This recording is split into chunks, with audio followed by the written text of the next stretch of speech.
61મી વાર્ષિક સાધારણ સભામાં ઉપસ્થિત ડૉક્ટર કાનાબાર સાહેબ, બેંકના કાર્યક્ષમ ડિરેક્ટર શ્રી પીપી સોજીત્રા સાહેબ તથા બેંકના ચેરમેન વાઇસ ચેરમેન શ્રી ભાવિનભાઈ સોજીત્રા, એમડી શ્રી શૈલેષભાઈ સંઘાણી, મનસુખભાઈ દાનાણી, જેલાભાઈ માંગરોળિયા, નારાયણભાઈ ડોબરિયા તથા મારા સાથી બોર્ડ ઓફ ડિરેક્ટરશ્રીઓ તેમજ મંચસ્થ મહાનુભાવો, બેંકના કર્મચારીઓ, પત્રકાર મિત્રો, ઉપસ્થિત સભાસદ ભાઈઓ અને બહેનો, બેંકોની વધતી જતી હરીફાઈ વચ્ચે પણ ગત વર્ષે બેંકે સતત પોતાની પ્રગતિ જાળવી રાખી છે, સદ્ધરતા સાબિત કરેલ છે. બેંકે સતત 22મા વર્ષે સારી રિકવરી સાથે નેટ એનપીએ 0% જાળવી રાખી રોકાણકારોનો વિશ્વાસ જાળવી રાખેલ છે.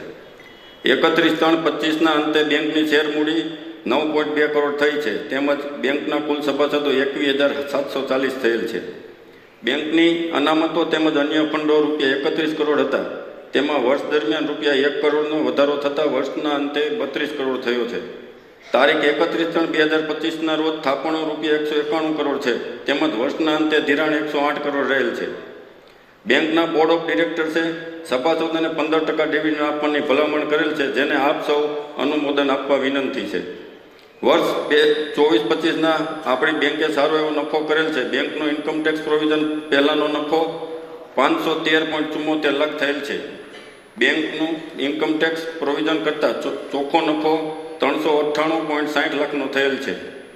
તારીખ 31/3/25ના વર્ષના અંતે બેંકે જરૂરી પ્રોવિઝન અને ઇન્કમટેક્સ જોગવાઈ કર્યા પછી 3,98,59,858નો વેચણી પાત્ર નફો કરેલ છે. બેંકના બોર્ડ ઓફ ડિરેક્ટર્સ દ્વારા આ નફાની ફાળવણી માટે નીચે મુજબ ભલામણ કરવામાં આવેલ છે.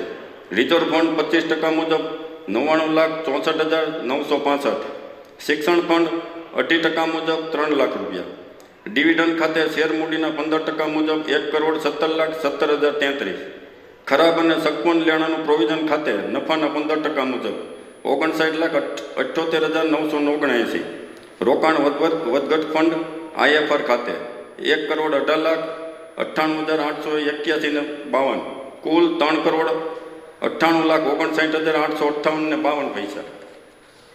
આપણી બેંક દ્વારા ICICI બેંકની સાથે ટાઈપ કરી ATMની સેવા પૂરી પાડવામાં આવે છે. તેમજ e-કોમર્સ UPIની સુવિધા ચાલુ છે. તેમજ આગામી સમયમાં BANL બેનિફિશિયરી લોકઅપ ફેસિલિટીની સુવિધા ચાલુ કરવામાં આવનાર છે, જેના દ્વારા ગ્રાહક મોકલવામાં આવતા ઓનલાઈન રકમ માટે સામેની વ્યક્તિનું તથા ખાતા નંબરની ચકાસણી કરી શકશે.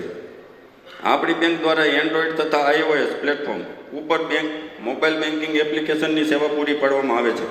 આ સેવા હેઠળ સ્ટેટમેન્ટ મેળવવાની તેમજ બેન્કિંગને લગતી વિવિધ સુવિધાઓ ગ્રાહકો માટે ઉપલબ્ધ કરવામાં આવેલ છે, જેમાં મોબાઈલ બેન્કિંગ એપ્લિકેશન દ્વારા IMPS, RTGS, NEFTથી ફંડ ટ્રાન્સફર કરવા માટે ગ્રાહકો વધુમાં વધુ લાભ લે તેવી મારી વિનંતી છે. જો ગ્રાહકના ખાતામાં કોઈ પણ અધિકૃત વ્યવહાર થવાની જાણ થાય તો તાત્કાલિક અસરથી ગ્રાહક તેમની ખાતું ફ્રીઝ કરાવી શકે છે. તેના માટે બેંકના ખાતામાં રજિસ્ટર મોબાઈલ નંબર પરથી સ્ટોપ લખી 90-931-5115 ઉપર SMS મોકલવાથી એકાઉન્ટ બ્લોક થઈ જશે અને ગ્રાહકના અનધિકૃત વ્યવહારો અટકી જશે.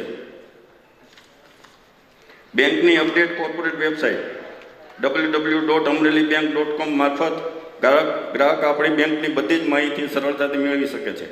ઉપરાંત અન્ય ગ્રાહકલક્ષી સેવાઓ માટેના ફોર્મ તેમજ બેંકના વાર્ષિક અહેવાલો ડાઉનલોડ કરી શકાય છે. બેંકે રિકવરી પર પૂરતું ધ્યાન આપી બેંકની નફાની પરિસ્થિતિ જાળવી રાખી છે. બેંકે તમામ પાસા પર પ્રગતિ કરેલ છે.